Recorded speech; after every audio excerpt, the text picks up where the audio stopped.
wasn't making much per hour, that's true, but in my business, the magic is in tips. On a typical night, I would make on average $25 to $50 an hour. Believe me, I earned it. I took pride in my work. Amazing. Cool. And that applies to all businesses as well, right? So if you're working in Burger King or McDonald's, you also get tips.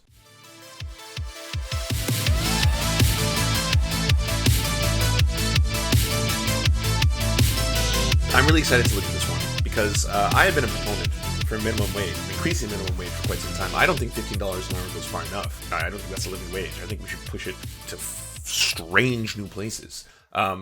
But I'm interested. I think that PragerU is going to have a very nuanced discussion about this. As usual, they're probably going to bring up statistics, figures, studies, and it won't just be one person's anecdote. It's not going to be one person's story. It's not going to be one person telling their story of their business and how it affected them negatively. It's going to be look at the broader picture and how has this affected society. And that's how we should basically govern ourselves. That's what we're going to learn from this. I'm pretty sure. I could be wrong. Like the fair-minded progressive that I was, I thought a $15 minimum wage was an absolute good. Then I had a head-on collision with reality. It's a funny thing about reality. It just is. You can't wish it away. So here is my cautionary tale. For over 3 decades, I had a good job working as a server. I have worked in some amazing award-winning restaurants in Seattle. I enjoyed the work, met wonderful people, and I was making really good money. I wasn't making much per hour, that's true, but in my business, the magic is in tips.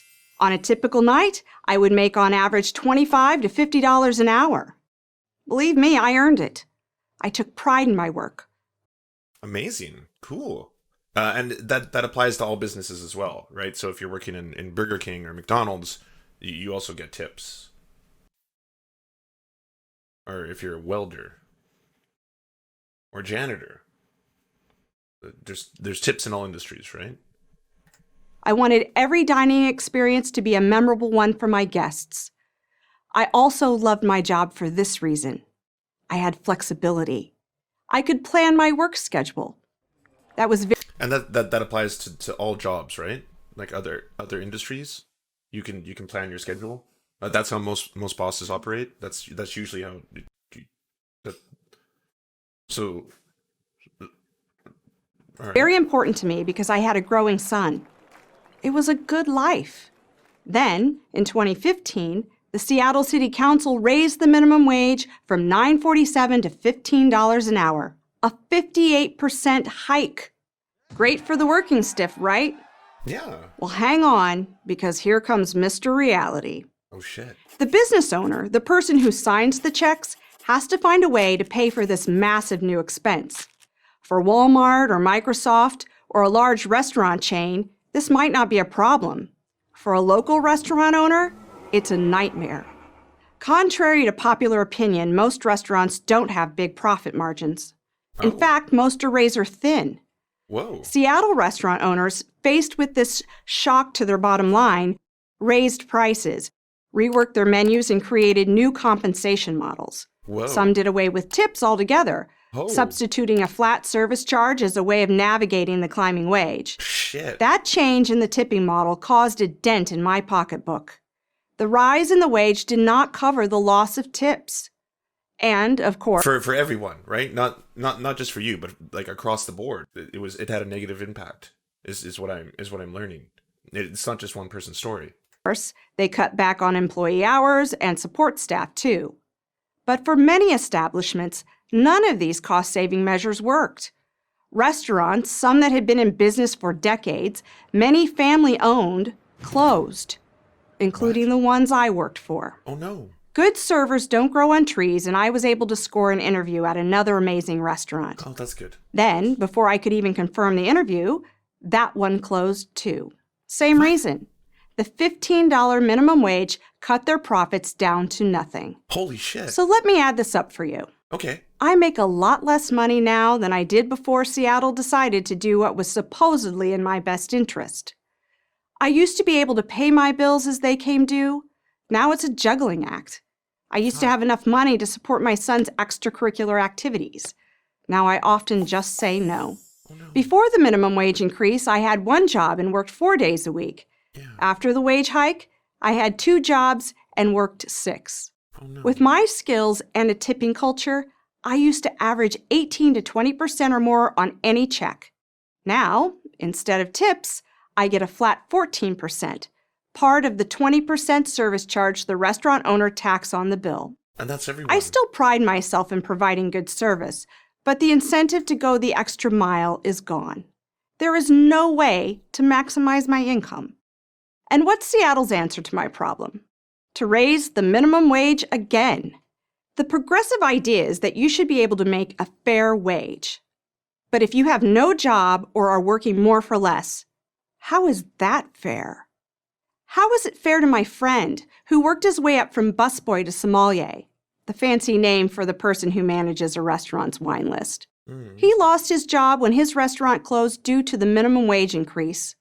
Or my former boss, who went from a cook to an owner and couldn't survive the double blow of the minimum wage law and the coronavirus. And it's not just a Seattle problem. In New York City, raising the minimum wage to $15 an hour pushed the restaurant industry into a recession. To stay afloat, 75% of owners reduced employee hours and 47% eliminated jobs. San Francisco is in the same boat. Oh, no. Mandating minimum wage laws might be a winner for progressive politicians and ivory tower economists, but it's a loser for those of us who have to live with the consequences. Unless fair-minded people speak out, those consequences only figure to get worse as more states, and maybe even the federal government, succumb to the false promise of raising the minimum wage. I'm Simone Barron with the Full Service Workers Alliance for Prager University. Thank you for watching this video. I hope they paid her some money for that as well, because that would obviously help with the amount of problems. Raising their minimum wages, early evaluations have found fears of widespread job loss were mostly unfounded. It's been less clear, however, which workers have benefited more than others. A new study out of Seattle, one of the earliest jurisdictions to adopt a path towards $15 an hour, offers a more look beneath the surface. The economic ripple effects of the wage minimum wage increase are hard to measure precisely, making Seattle's experience a mostly important test case. Congress hasn't raised the minimum wage since 2009. Instead, local politicians and voters have led the path. Seattle has served as a national guinea pig for the policy since 2014, when its votes to gradually raise the minimum wage from $9.47 to $15.45. The latest research released on Monday shows that workers made more money despite getting fewer hours, but that experienced workers made out the best. Overstated the loss of new workers. A new finding and updates by the same university team found a net decrease in earnings of low-wage employees in Seattle. A critique published Monday by the left-leaning Economic Policy Institute says problems with the first study haven't been fixed, and thus the new study overstates the reduction in new entrants to Seattle's labor market. Since it defines new entrant as someone making less than $15 an hour, a new study should count someone who gets hired at $16 or $17. In response, the University of Washington team says it's counting new workers making up $19 an hour. A different study released last month at the Institute on Labor and Employment at the University of California at Berkeley showed no employment loss in 6 cities that had raised wages above $10 in 2016. Including Seattle, San Francisco, Chicago, Washington, Oakland, and San Jose. Rather, that study found the average weekly earnings for workers in the food service industry went up between 1.3% and 2.5% for every 10% increase in the minimum wage. Recent studies at restaurant workers have arrived at this consensus. They find little to no detectable negative effects of minimum wages on restaurant employment.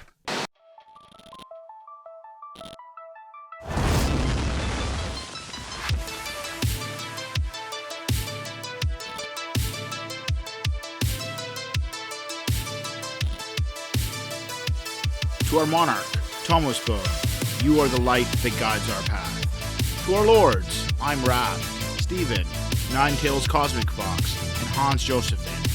We bow meekly for your pleasure.